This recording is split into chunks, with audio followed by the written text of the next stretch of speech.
दोस्तों, आज हम Jaiprakash power venture limited company के बारे में बात करने वाले हैं, क्योंकि इस कंपनी से अपडेट निकल कर आ रही हैं। साथ ही इस कंपनी का जो क्वाड्रेंट का रिजल्ट आया था, उसमें इस कंपनी ने धमाकेदार परफॉर्मेंस की थी। उसके बाद भी हमें इस कंपनी में लगातार गिरावट देखने को मिल रही है। इसकी गिरावट को भी समझेंगे और साथ ही हम फाइनेंशियली और फंडामेंटली देखेंगे क्या ये अगला मल्टीबैगर कंपनी बन सकती है। इसलिए आइए वीडियो को स्टार्ट करते हैं। फ्रेंड्स, अभी जयप्रकाश पावर वेंचर का शेयर प्राइस 17 रुपये 65 पैसे चल रहा है। आज के दिन हमें इस कंपनी में 0.23% की गिरावट देखने को मिली, जबकि आज के दिन सेंसेक्स में भी गिरावट हुई है। यही कारण है कि इस कंपनी में हमें लगातार गिरावट देखने को मिलती है। वहीं पर एक साल का परफॉर्मेंस देखें तो एक साल में इस कंपनी के द्वारा हमें नेगेटिव रिजल्ट देखने को मिले हैं 2.27% के, जबकि हाईएस्ट पॉइंट एक साल में इस कंपनी का लगभग 27 गया था। और इस कंपनी का सपोर्टिंग पॉइंट देखें तो 17 रुपये 43 पैसे है। यदि इस कंपनी का शेयर प्राइस 17 रुपये 43 पर आता है तो ये बेस्ट टाइम रहेगा इन्वेस्टिंग के लिए। यहाँ पर नए लोग इन्वेस्ट कर सकते हैं। वहीं पर बात करें एक साल में, तो एक साल में इस कंपनी के द्वारा हमें अच्छे खासे रिटर्न देखने को मिले हैं 592.16% के, जो कि अच्छे खासे रिटर्न्स दिए गए हैं। 5 साल पहले इस कंपनी का शेयर प्राइस मात्र 2 रुपये 55 पैसे था। फ्रेंड्स, इस कंपनी का जो क्वाड्रेंट का रिजल्ट आया उसमें इस कंपनी ने नेट प्रॉफिट 182.10 करोड़ की है, जबकि पिछले साल इस कंपनी का नेट प्रॉफिट 182.66 करोड़ था।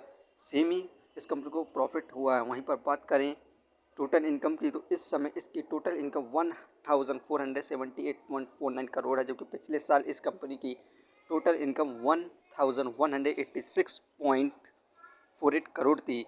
दोस्तों, एक पेनी स्टॉक होने के बावजूद इस कंपनी ने अच्छा खासा प्रॉफिट गेन किया है। यहाँ पर खबर आ रही है जैसे कि मोदी जी ने अभी हाल ही में कहा है कि उनका टारगेट है कि 500 गीगावाट रिन्यूएबल एनर्जी को बनाया जाए नॉन फॉसिल फ्यूल द्वारा, जिससे एनवायरनमेंट और ग्लोबल वार्मिंग को कम किया जा सके। जिसके बाद सभी पावर सेक्टर तेज़ी से दौड़ रहे हैं, जिनका टारगेट यह है कि 2030 तक इसको टारगेट को पूरा अचीव किया जाए। इस कंपनी के फंडामेंटल देखें तो मार्केट कैपिटलाइजेशन 12,124 करोड़ बढ़िया है। Depth of equity 0.28। इस कंपनी पे फिलहाल डेप्थ है, लेकिन ये एवरी क्वार्टरली प्रॉफिट गेन कर रही है, जिसके बाद ये अपने कर्ज को कम करती जा रही है। फ्यूचर में कुछ सालों में ये कंपनी डेप्थ फ्री कंपनी हो जाएगी। यहीं पर रिटर्न ऑफ इक्विटी 5.83%। फिलहाल इसका रिटर्न ऑफ इक्विटी कम है, लेकिन ये फिर भी रिटर्न दे रही है। अर्निंग पर शेयर 1.08 बढ़िया है। डिविडेंड फिलहाल दे नहीं रही है। Book value 18.59। ये शेयर बुक वैल्यू से नीचे ट्रेंड कर रहा है, तो इस समय इन्वेस्ट करने के लिए बेस्ट टाइम है। Face value 10। ये फ्यूचर में यदि इस कंपनी का शेयर प्राइस 100 के आसपास जाएगा तो ये कंपनी हमें स्प्लिट बोनस और डिविडेंड देती हुई भी दिखाई देगी। इसको हम फाइनेंशियली देखें क्वार्टरली बेसिस पर, सितंबर 2024 में 183 करोड़ का प्रॉफिट गेन किया, दिसंबर 2024 में 127, मार्च 25 में 156, जून में 278, सितंबर में 182। ये कंपनी रेगुलर क्वार्टरली बेसिस पर प्रॉफिट गेन कर रही है, लेकिन इस समय क्वार्टरली थोड़ा प्रॉफिट कम हुआ है।